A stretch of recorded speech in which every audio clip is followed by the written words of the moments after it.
Breaking news చూస్తున్నారు big TV digital screen పైన.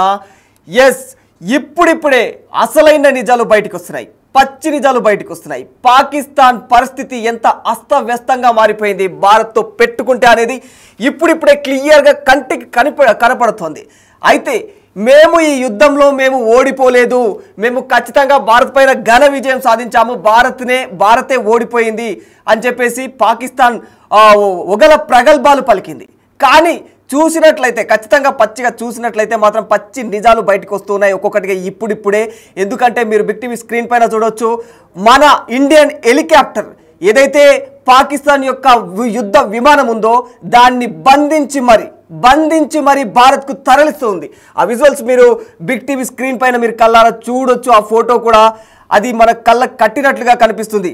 అయితే భారత సైన్యం చేపట్టిన ఆపరేషన్ సింధూర్ పాకిస్తాన్కు రాత్రికి రాత్రే ఒక జలకని చెప్పుకోవాలి. ఈ దాడులో పాక్కు చెందిన అనేకమైనటువంటి సైనిక స్థావరాలు కావచ్చు, యుద్ధ విమానాలు కావచ్చు, రాడార్ సిస్టాలు ఇవన్నీ కూడా పూర్తి స్థాయిలో ఆల్మోస్ట్ ధ్వంసం అయిపోయాయి.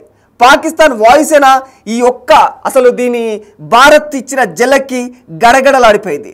కానీ పాకిస్తాన్ ఒగల ప్రగల్భాలు మాత్రం ఎలా ఉన్నాయంటే, మాకు ఏ విధమైనటువంటి నష్టం జరగనే లేదు, మేము చాలా అంటే మంచిగానే ఉన్నాము, పాకిస్తాన్కి ఎలాంటి నష్టాలైతే వాటిల్లలేదు. ఈ యుద్ధం వల్ల భారత్కే నష్టం వాటిల్లింది, మేము భారత్ను వణికించాము అన్న కాన్సెప్ట్లో అయితే అక్కడి ఆర్మీ చీఫ్ ఎవరైతే ఉన్నారో ఆయన అలాంటి అతిగా మాట్లాడే విధానాలు మనం మీడియా పరంగా కూడా మనం ఎన్నోసార్లు చూసాం ఇదివరకే, నిన్న మొన్న కూడా. అంత దారుణంగా అంటే ఓడిపోయినా కూడా కింద పడ్డ పైకాలు అంటే పైనున్న కాలు నాదే అని చెప్పుకునేది ఒక పాకిస్తాన్కే వర్కౌట్ అవుతుందో ఏమో మరి. అయితే ఏదైతే JF-17 థండర్, మిరాజ్ 3, F-16 లాంటి పాకిస్తాన్ అత్యాధునిక యుద్ధ విమానాలను ముఖ్యంగా మన భారత్ అయితే టార్గెట్ చేసింది. ఆ రాఫ్ నూర్ ఖాన్ బేస్ పైన కూడా భారత బ్రహ్మోస్ క్షిపణి దాడిలో కనీసం 3 విమానాలు పూర్తిగా ధ్వంసమైపోయాయి. ఈ విషయాలన్నీ పాకిస్తాన్ మీడియాలో ఎక్కడ కూడా టెలికాస్ట్ అవ్వవు, అంటే వాళ్ళు చెప్పరు. ఇవన్నీ మన భారతీయులు అంటే మన భారతీయ ఆర్మీ, మన ఇండియన్ ఆర్మీ చెప్పేంత వరకు కూడా ఇది ప్రపంచ దేశాలకు తెలియదు. అయితే ఇవన్నీ తప్పుడు ప్రచారాలు మాత్రం పాకిస్తాన్ మాకు ఎలాంటి నష్టం జరగలేదు అని తప్పుడు ప్రచారాలకైతే పాకిస్తాన్ ఒడిగట్టింది. మరి దానివల్ల వారికి అంటే ఎక్కడ కూడా పడిపోకుండా, ఇజ్జత్ పోకుండా, ముఖ్యంగా చెప్పాలంటే ఇజ్జత్ పోకుండా ఖచ్చితంగా మేము ఆ పాకిస్తాన్ ప్రపంచ దేశాల దగ్గర ఎక్కడ కూడా దిగజారకుండా అన్న కాన్సెప్ట్లోనే ఇదంతా అంటే ఉద్యర ప్రచారాలు, ఈ తప్పుడు వార్తను ఏదైతే సర్క్యులేట్ చేస్తూ ఉన్నాయి నెట్టింట. ఆపరేషన్ తర్వాత భారత ఆర్మీ ఓ అధికారిక ప్రకటన కూడా విడుదల చేసింది. ఇది ఒక్క ముందు జాగ్రత్త మాత్రమే, ఇది యుద్ధం కాదు, మీకు మేము ఇస్తున్న ముందు జాగ్రత్త మాత్రమే.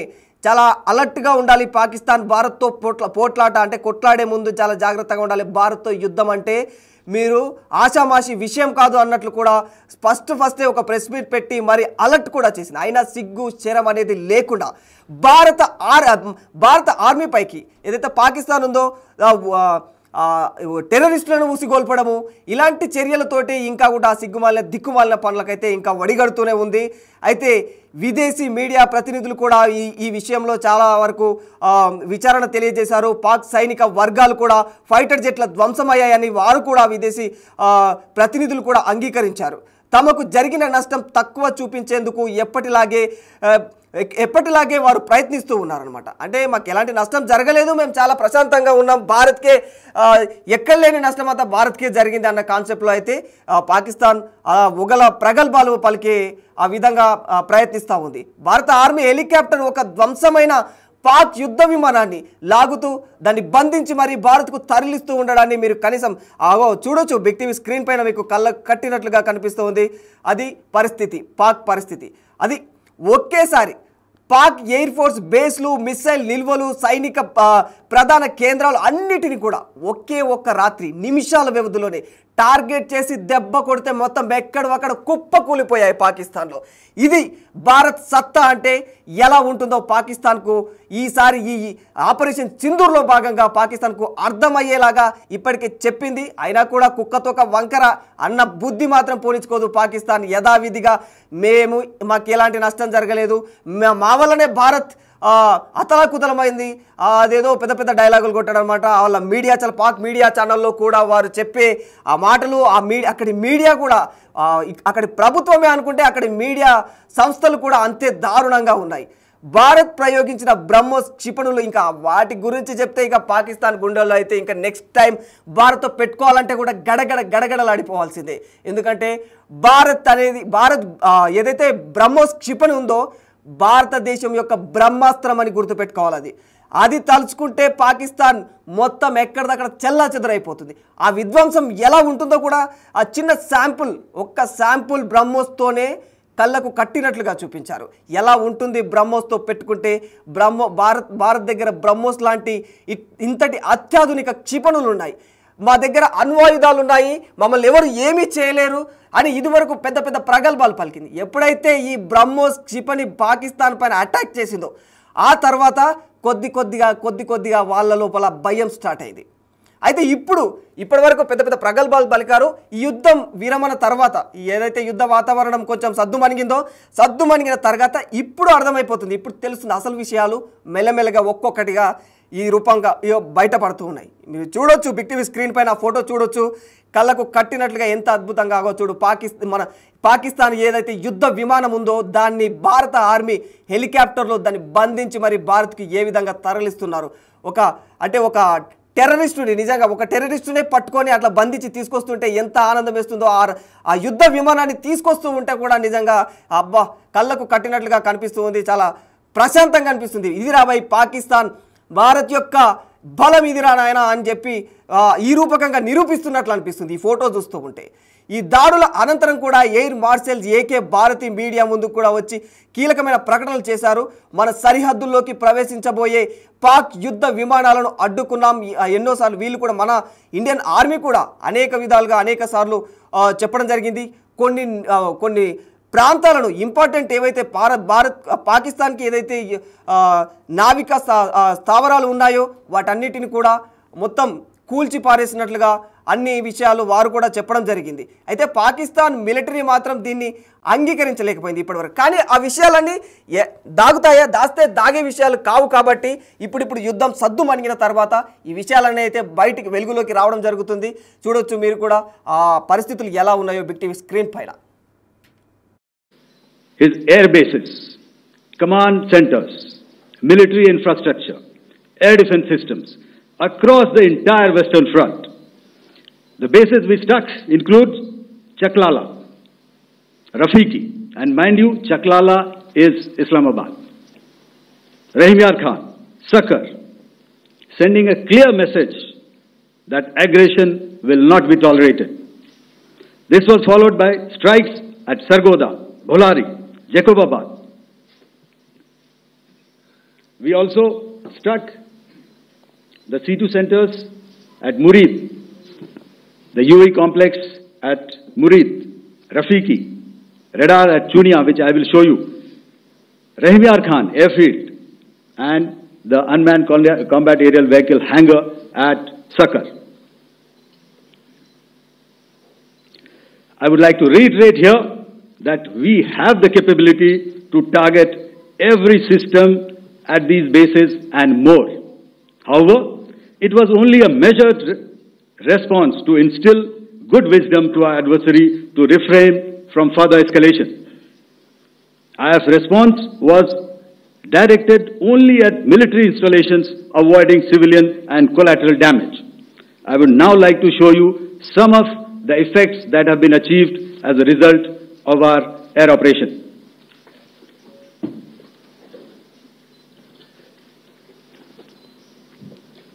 Here is the Pasrur air defense system, if you could see. Zoomed up view, this is the radar mounted on a high tower. And after the strike,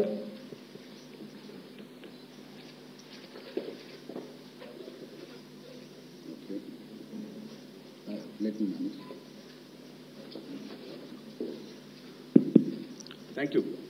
Can you hear me? Yeah, thank you. And after the strike, this is what has happened. This radar has been taken out, completely burnt. Next slide, please. The Chunia air defense radar, which was taken out on 7th and 8th. This is the radar site. A blown up photograph, once again, on a tower. Not very clear, but what you see very clearly is the after effect after we have struck.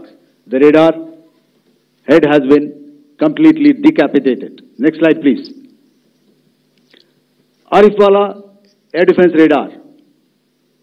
In this complex, you see how it looked before, blown up image, and after really blown up.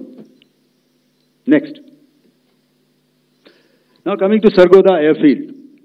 Remember, this is one of their important airfields wherein they have a lot of assets, F-16s, other assets which they keep getting, training institutes. And we have stuck this airfield. It is not, if you zoom in here, then one impact point here on the runway and second impact point of our weapon, precision weapon on the runway. And if you see this blown up repairing going on, same here. Next. Raimiar Khan. This is the area we have struck. A deep strike out here and one complex here. So this is how it looked before, and the same, you see a big crater, another crater here, and this complex, after strike, neutralized. Next. Chaklala airfield, Noor Khan, once again a major air base, a lot of their logistic assets out here. This was the chosen complex that we intended to strike and convey a message. Next slide, please. This is how it looked before, and this is how it looked after our strike. Next. Sakar. We chose the radar site at Sakar. This is the radar site, and after it was struck, this is the aftermath, completely burnt out. Next, please. Aircraft shelter. This is how it looked before the strike, and this is how it looked after the strike. The roof of the buildings completely caved in and burnt. Next. Ballari airfield, aircraft hangar. This is how it looked before, and this is how it looked after the precision strike. Next. Jacobabad aircraft hangar, and this is how it looked after. Next. So what I'm trying to convey here, ladies and gentlemen, is to start with, our fight was neither with the Pakistani military nor with anybody else who's there on the other side. Our fight was with the terrorists. We neutralized the terrorists that we selected to be neutralized, and thereafter we only maintained the air defense posture. However, we were relentlessly pounded by waves after waves, night after night, by his UCAVs, by his drones, and by his other unmanned aerial systems. And that left us with no choice but to retaliate, and yet our retaliation was calibrated, it was graduated, and it was proportionate. Thank you.